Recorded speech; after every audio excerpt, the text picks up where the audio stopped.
Hello everyone, welcome to my channel life success academy 1 पर आप सभी का बहुत बहुत स्वागत है। तो आज इस क्लास में हम तुलसीदास से संबंधित उनका परिचय, उनकी रचनाएं, उनसे संबंधित जितने भी महत्वपूर्ण कथन हैं उन सभी को हमने इस क्लास में शामिल किया है। इसलिए क्लास में अंत तक बने रहें। यह क्लास आपके लिए बहुत ही महत्वपूर्ण होने वाली है। अगर आप पहली बार हमारे चैनल पर विजिट कर रहे हैं तो हमारे चैनल को सब्सक्राइब करें। तो देर न करते हुए शुरू करते हैं।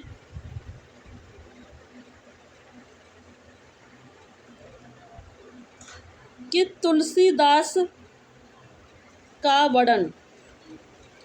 तो हम इसमें तुलसीदास का वर्णन करेंगे। सबसे पहले देखते हैं इनका जन्म जो है, तुलसीदास जी का जन्म 1532 ईस्वी में हुआ था। इनका जन्म स्थान जो है निश्चित नहीं है। इनका जन्म सोरोएटा में माना जाता है, लेकिन इनके जन्म स्थान के संबंध में मतभेद है। तुलसीदास के बचपन का जो नाम था वो क्या नाम था? तुलसीदास के बचपन का नाम जो था वो राम बोला था। और तुलसीदास जी की जो माता का नाम था, तुलसीदास जी की माता का नाम हुलसी था। और तुलसीदास जी के जो पिताजी का नाम था वो आत्माराम था। और तुलसी जी की जो पत्नी का नाम था वो रत्नावली था। और तुलसीदास जी के गुरु रामानंद थे। और इनके एक गुरु हैं नर, और दीक्षा गुरु जो हैं इनके नरहरियानंद भी जो इनके गुरु माने जाते हैं। तो इनका जन्म 1532 ईस्वी में हुआ था। बचपन का नाम राम बोला, माता का नाम हुलसी और पिता का नाम आत्मराम था। इनकी पत्नी का नाम रत्नावली था, जिनसे ये बेहद प्रेम करते थे। और इनके गुरु रामानंद और नरहरियानंद भी हैं। तुलसीदास जी का जो लालन पालन था वो इनकी दासी मुनिया दासी ने किया था, क्योंकि तुलसीदास का जो जन्म हुआ था वो गलत नक्षत्र पर होने के कारण इनके माता पिता ने इन्हें घर से त्याग दिया था। इसलिए तुलसीदास जी का जो लालन पालन है वो इनकी मुनिया दासी ने किया था। रामचंद्र शुक्ल ने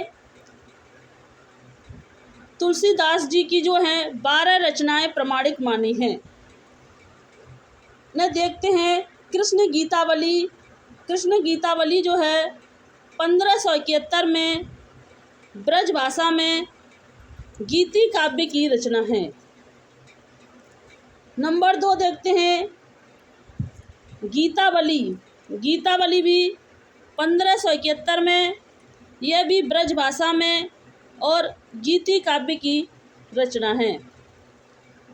नंबर 3 देखते हैं रामचरितमानस जो है यह 1574 में अवधी भाषा में रचित है और दोहा चौपाई शैली में रचित महाकाव्य है। और रामचरितमानस का जो वर्णन किया गया है वह 7 कांडों में किया गया है। वह 7 कांड हैं। बालकांड इसमें सबसे पहला कांड है। बालकांड, अयोध्या कांड, किष्किंधा कांड, अरण्य कांड, सुंदर कांड, लंका कांड और उत्तर कांड। तो सबसे पहला जो कांड है वो बाल कांड है और सबसे अंतिम कांड जो है वो उत्तर कांड माना जाता है। नंबर 4 देखते हैं पार्वती मंगल जो है यह 1582 ईस्वी में रचित अवधी भाषा में रचित एक खंड काव्य है। पार्वती मंगल में शिव पार्वती के विवाह का वर्णन किया गया है। नंबर 5 देखते हैं विनय पत्रिका जो है 1582 में ब्रजभाषा में रचित एक गीति काव्य की रचना है। इसमें 279 पदों का वर्णन किया गया है।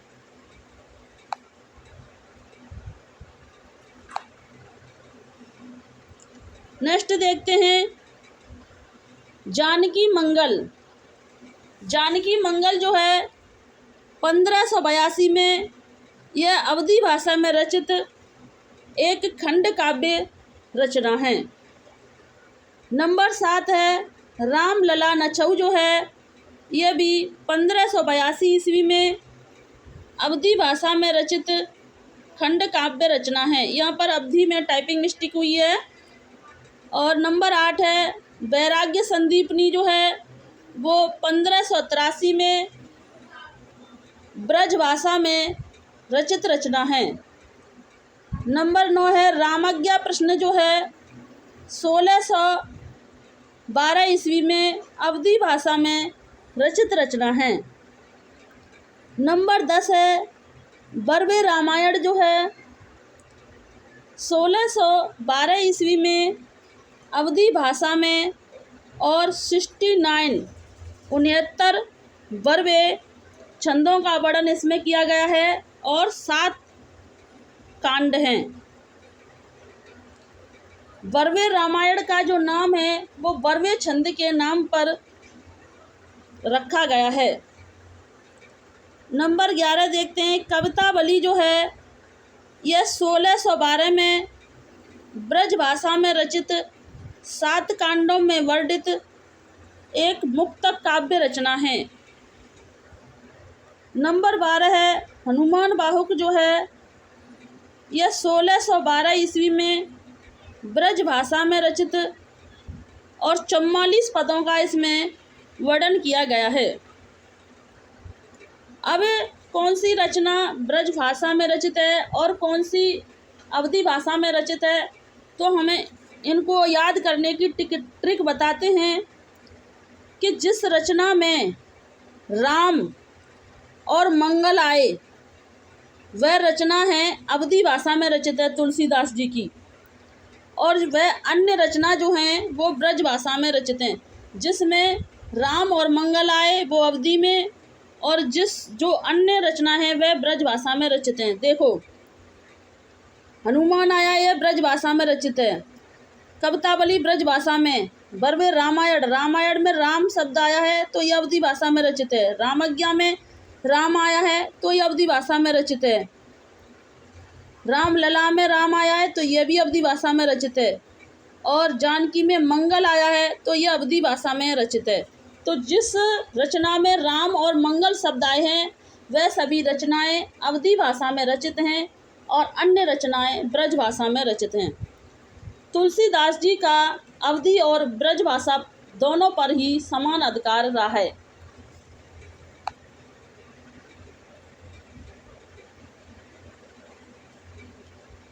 नेक्स्ट क्वेश्चन देखते हैं कि तुलसीदास को मुगल काल का सबसे बड़ा आदमी किसने कहा है। तो तुलसीदास को जो सबसे बड़ा मुगल काल का सबसे बड़ा जो आदमी का है वो स्मिथ ने कहा है। किसने? तुलसीदास को मुगल काल का जो सबसे बड़ा आदमी का है वो स्मिथ के द्वारा कहा गया है। नेक्स्ट क्वेश्चन देखते हैं वैराग्य संदीपनी में साधु के लक्षणों का वर्णन मिलता है। किसमें मिलता है? वैराग्य संदीपनी में जो है वो साधु संतों के लक्षण उसमें देखने को वर्णन जो है उसमें देखने को मिलता है। नंबर 8 देखते हैं कृष्ण गीतावली की जो रचना है वो सूरदास के आग्रह पर की गई थी। तो तुलसीदास जी ने जो कृष्ण गीतावली की रचना की थी वो सूरदास जी के आग्रह पर ही की थी, इसलिए इसमें भ्रमर गीत सार का जो है वर्णन भी देखने को मिलता है। कृष्ण गीतावली से यह ना समझें कि यह रचना जो है सूरदास की है। यह परीक्षा में बहुत पूछी जाती है क्योंकि यह कन्फ्यूजन करने वाली है। तो कृष्ण गीतावली जो है वो तुलसीदास जी की रचना है, जो कि सूरदास के आग्रह पर इन्होंने इसकी रचना की थी। नंबर 9 देखते हैं, इन्हें भक्ति माल का सुमेरु कहा। तो तुलसीदास जी को जो भक्ति माल का सुमेरु किसने कहा था? तो उदय भानु सिंह ने। किसने? उदय भानु सिंह ने तुलसीदास को भक्ति काल का सुमेरु कहा था। तुलसीदास ने अपनी वैराग्य संदीपनी को अखिल ज्ञान का सार कहा है। किसने? तुलसीदास जी ने स्वयं अपनी रचना वैराग्य संदीपनी को क्या कहा है? उन्होंने वैराग्य संदीपनी रचना को अखिल ज्ञान का सार कहा है और इसमें साधु संतों के लक्षणों का जो वर्णन किया गया है। नंबर 11 देखते हैं, गोसाई चरित ग्रंथ जो है वो बैनी माधव दास के द्वारा लिखित है। किसके द्वारा? जो गोसाई चरित ग्रंथ है वो बैनी माधव दास के द्वारा लिखित ग्रंथ है। नंबर 12 देखते हैं कि राम भक्ति काव्य में तुलसी बहार जो कुछ भी है वह निस्तेज है। किसने कहा है कि राम भक्ति काव्य में तुलसी के बाहर जो भी कुछ है वह निस्तेज है? ऐसा किसने कहा है? तो यह बच्चन सिंह का कथन है और यह बहुत ही महत्वपूर्ण है कि राम भक्ति काव्य में तुलसी से बाहर मतलब कुछ भी नहीं है, ऐसा उनका मानना है, निस्तेज है। किसने कहा है? बच्चन सिंह ने कहा है। नेक्स्ट देखते हैं कि तुलसीदास को कली काल का वाल्मीकि किसने कहा था? तुलसीदास को कली काल का जो वाल्मीकि कहा था, नाभादास ने। किसने कहा था? नाभादास ने तुलसीदास जी को कली काल का वाल्मीकि कहा था। नंबर 14 देखते हैं कि महात्मा बुद्ध के बाद दूसरा लोक नायक कौन है? तो महात्मा बुद्ध के बाद जो दूसरा लोक नायक है वह तुलसीदास है, माना है। किसने? ग्रियर्सन ने। महात्मा बुद्ध के बाद दूसरा लोक नायक तुलसीदास को जो है वो ग्रियर्सन ने माना है। मधुसूदन ने जो है आनंद वन वृक्ष का है। किसको? तुलसीदास जी को मधुसूदन ने। किसने? तुलसीदास जी को मधुसूदन ने आनंद वन वृक्ष का है। नंबर 16 देखते हैं कि तुलसीदास जी को रूपकों का बादशाह जो है भगवान दीन ने कहा है। किसने कहा है? भगवान दिन नहीं है, या दीन है।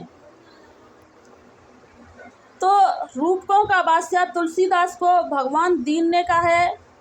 अनुप्रास का बादशाह रामचंद्र शुक्ल ने कहा है।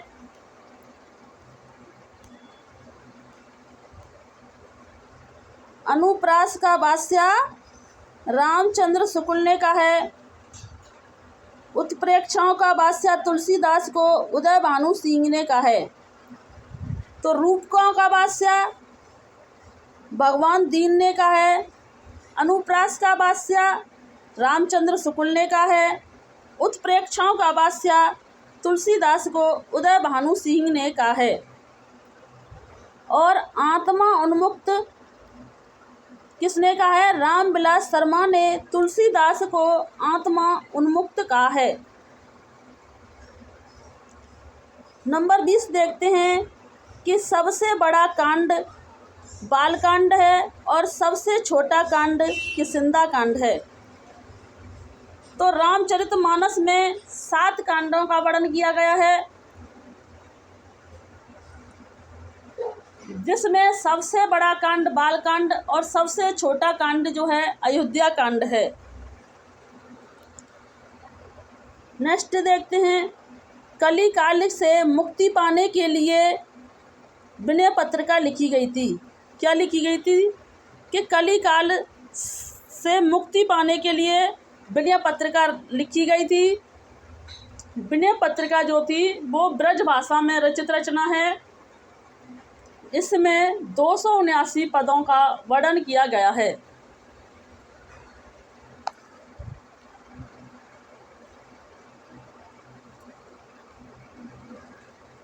नेक्स्ट देखते हैं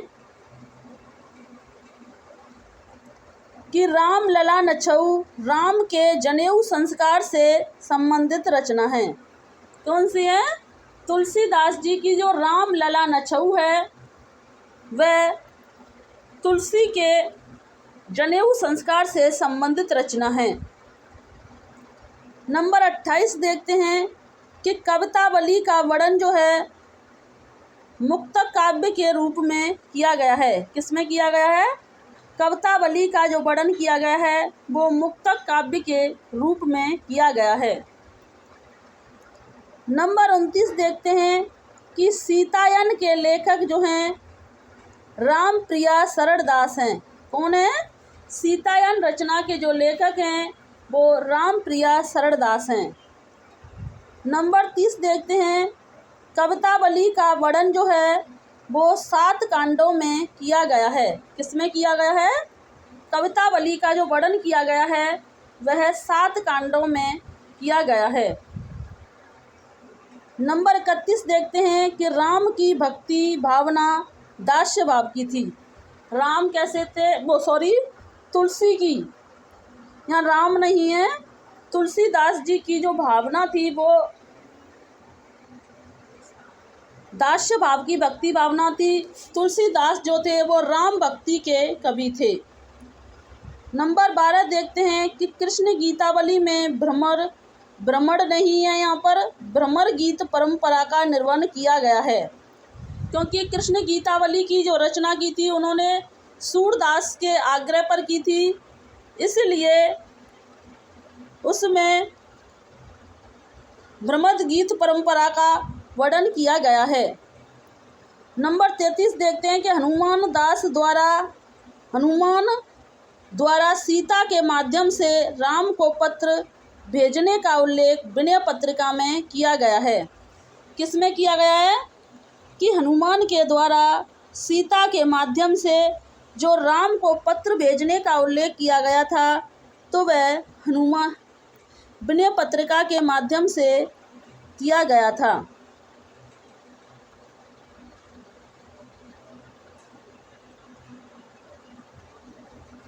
इसमें कुछ क्वेश्चन बीच में रह गए हैं तो जिन्हें हम आपको ऐसे ही बता देते हैं कि रामचरितमानस के जो प्रथम टीकाकार हैं वह रामचरण दास हैं। भक्ति और नीति राम महात्म्य 2 हैं तो वह किस में है? वैराग्य संदीपनी में भक्ति और नीति 2 हैं। रामज्ञा प्रश्नावली की जो रचना की गई थी तो वह किसके आग्रह पर की गई थी? तो रामज्ञा प्रश्नावली की जो रचना की गई थी वो गंगा राम के आग्रह पर की गई थी। किसके आग्रह पर? रामज्ञा प्रश्नावली की जो रचना की गई थी वो गंगा राम के आग्रह पर की गई थी।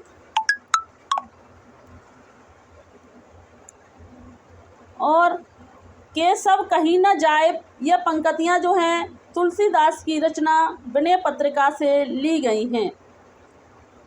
राम का रूप निहारती जानकी कंगन के नग परछाई, यह कविता पंक्तियां जो हैं कवितावली से ली गई हैं।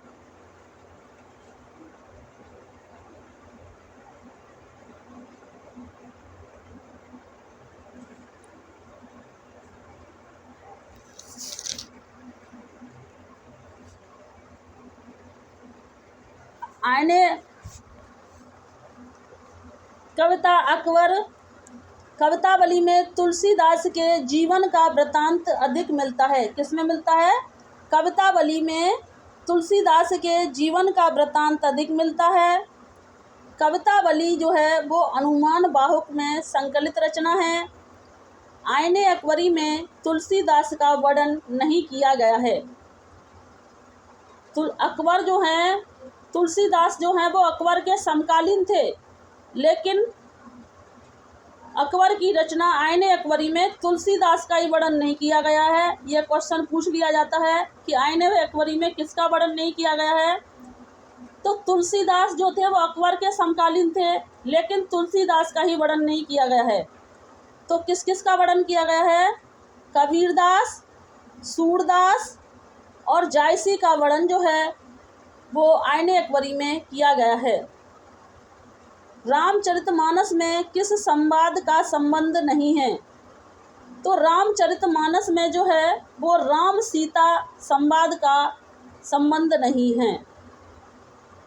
भ्रमर गीत परंपरा किस रचना में संकलित है? तो भ्रमर गीत परंपरा जो है वो कृष्ण गीतावली में संकलित रचना है। अकबर के समकालीन तुलसीदास आईने अकबरी में वर्णन नहीं है। राम भक्ति में दाम्पत्य जीवन के साथ लेकर चले कौन? अग्रदास जो हैं वो राम भक्ति में दाम्पत्य जीवन को साथ लेकर चले थे। केशव की रामचंद्र का जो है उसमें 49 प्रकाशों में विभक्त है। कृष्ण का सर्वप्रथम उल्लेख जो मिलता है वो ऋग्वेद में मिलता है। श्री कृष्ण को विष्णु का पूर्ण अवतार माना गया है। यह किस में कहा गया है? भगवत गीता में ऐसा कहा गया है। तो आज की क्लास को हम यहीं समाप्त करते हैं। आज की क्लास में हमने तुलसीदास से संबंधित जितने भी क्वेश्चन बन सकते थे हमने उन सभी को इस क्लास में शामिल किया। अगर आपको यह क्लास अच्छी लगी हो तो इसे ज़्यादा से ज़्यादा लाइक, शेयर, सब्सक्राइब करें और ऐसे ही निरंतर महत्वपूर्ण टॉपिकों के साथ प्रैक्टिस करने के लिए हमारे चैनल को सब्सक्राइब करें। Thanks watching this video. जय हिंद, जय भारत।